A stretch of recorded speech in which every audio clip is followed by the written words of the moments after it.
Friends.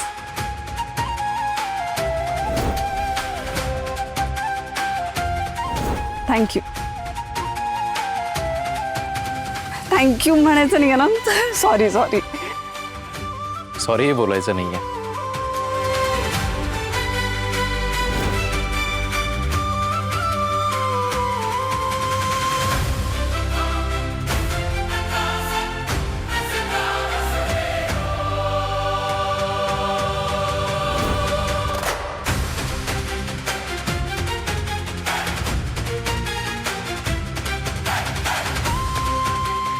Arpita madam कुठे गेलात तुम्ही?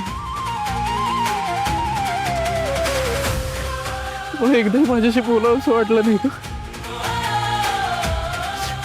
एकदाही मला सांगावं असं वाटलं नाही.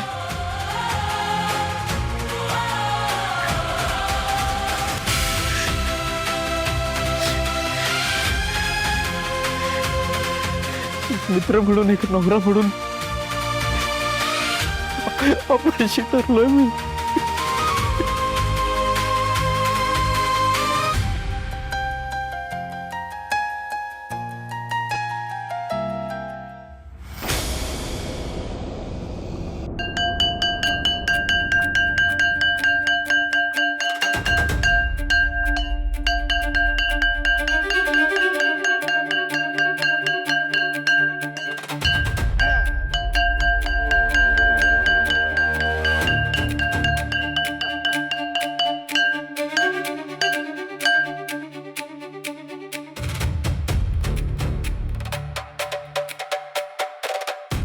झाली का तयारी घर खाली करायची? आणि नसेल तर माझी माणसं आहेतच मदतीला.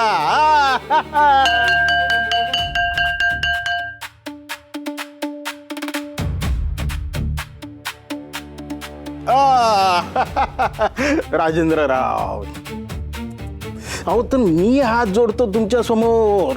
मला वाट बघायला लावू नका. हे बघा ना, फक्त 15 मिनिटं राहिले 5 वाजायला. पटकन सामान बाहेर घ्या, म्हणजे मी कुलूप लावायला मोकळा.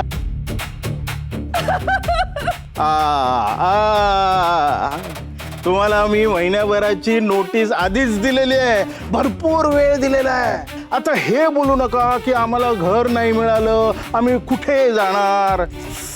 असली कारण देऊ नका.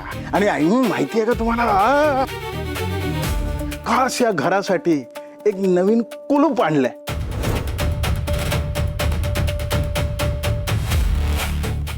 दाखवतो.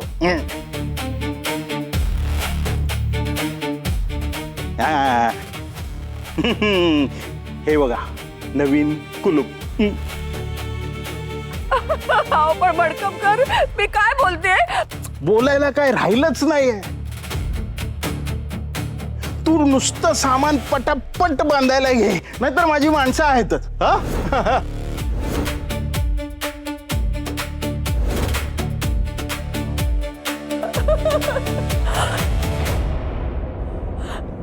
राजसी,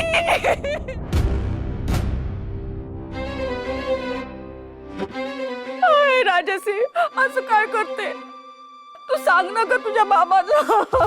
आपलं किती जवळचं नातं आहे आणि तू आता आमच्याशी असं वागणार?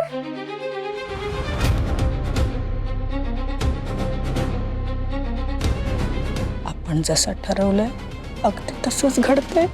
गेली ती. दॅट्स ग्रेट समीरची आई. पण मी काय म्हणते, आज घराला कुलूप लागू दे. बिकॉज यू नेव्हर नो, ती परत आली तर. ऐका माझं, जर ती परत आली तर तिच्याकडून डिवोर्स पेपर्सवर जर सह्या घ्यायच्या असतील तर आत्ता घराला कुलूप लागणं गरजेचं आहे. ओके, आलं लक्षात? हो ठीक आहे.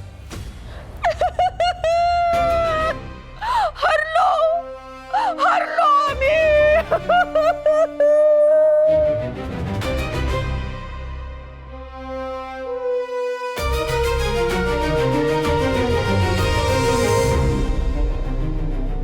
त्यात नवल ते काय होतं? हरणारच होतीस. अगं तुझ्या मुलाने माझ्या मुलीच्या डोळ्यात पाणी आणलं आणि त्याला त्याच्या ह्या गुन्ह्याची शिक्षा तर व्हायलाच हवी ना. हा, पण आता तू तुझ्या डोळ्यातनं पूर काढू नकोस, कारण त्याने मी वाहून जाणार नाहीये.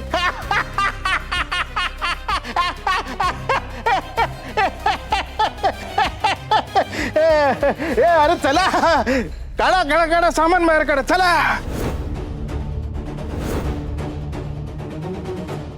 थांबलात काय, जा.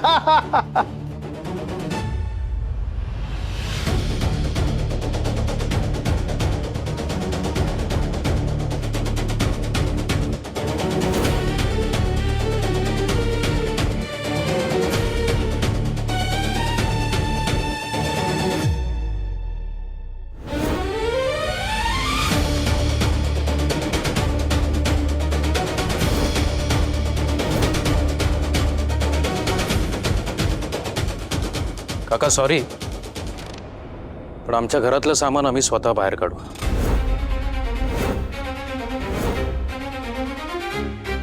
ज्या ताटमानेनं माझ्या आईवडिलांनी या घरात प्रवेश केला होता त्याच ताटमानेनं आम्ही या घरातून बाहेर पडू.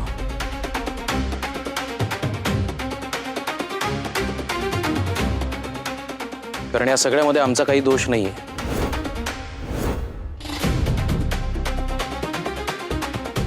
मी कुठलीही चूक केली नाहीये.